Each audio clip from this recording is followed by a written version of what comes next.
త్రయోదశి రోజు బాబా ముందు మామూలుగా దుని వద్ద కూర్చొని దునిలో కట్టెలను కాల్చుతున్నారు. దుని బాగా ప్రజ్వరిల్లి ఉండగా బాబా తమ చేతిని నిప్పుల్లో దూర్చి నిశ్చింతగా కూర్చుంటే వారి చెయ్యి కాలింది. వారి సేవకుడైన మాధవ ఆ దృశ్యాన్ని చూశాడు. మాధవరావు దేశపాండే కూడా వారి వద్ద ఉన్నాడు. వెంటనే బాబాను వెనక్కు పరిగెత్తాడు. బాబా వెనకకు పరిగెత్తాడు. వారి నడుం పట్టుకొని వెనక్కు లాగి దేవా ఎందుకిలా చేశారని అడిగాడు. బాబా తేరుకొని ఒక పసిపాప తల్లి చంకలో నుంచి హఠాత్తుగా జారి కుమ్మరివాని కొలిమిలో పడింది. ఒక కమ్మరివాని భార్య తన భర్త పిలుపు విని బిడ్డను ఒడిలో వేసుకొని కొలిమి తిత్తిని ఊదసాగింది. కొలిమి తిత్తి అలా కొలిమిని ఊదుతూ ఊదుతూ పరధ్యానంలో తన ఒడిలో ఉన్న బిడ్డ విషయం మర్చిపోయింది.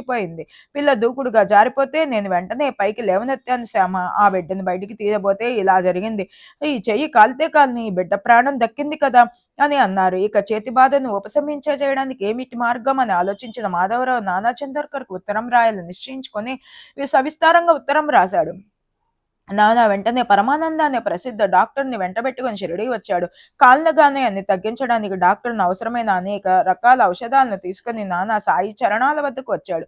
బాబాకు పాదాభివందనం చేసి కుశల సమాచారాలు తెలుసుకుని తాను వచ్చిన పని తెలిపి బాబా యొక్క చేతిని చూపించమని ప్రార్థించాడు. చేయి కాలినప్పటి నుంచి బాగోజీ షిండే చేతికి నెయ్యి రాసి ప్రతిరోజు ఆకులు వేసి గట్టిగా కట్టు కట్టేవాడు. ఆ కట్టు పరమానందకు చూపించి ఔషధోపచారాలు చేస్తే బాగా నయమవుతుందట. కోరికతో నానా బాబాను ఎంతో ప్రార్థించాడు. కట్టువిప్పి చూడాలని పరమానంద్ కూడా ప్రయత్నం చేశాడు. కానీ బాబా ఇవాళ రేపు అంటూ నా వైద్యుడు అలా అని చెప్తూ తమ చేతిని అస్సలు చూడనివ్వలేదు. వారికి ఏ బాధ లేదు. పరమానంద్ తెచ్చిన మందులు షిరిడి గాలికి సోకలేదు గాని అతనికి సాయి దర్శన భాగ్యం లభించింది. రోజు బాగోజీయే సేవ చేసేవాడు. బాగోజీయే చేతిని మర్దించేవాడు. దాంతో కాలిన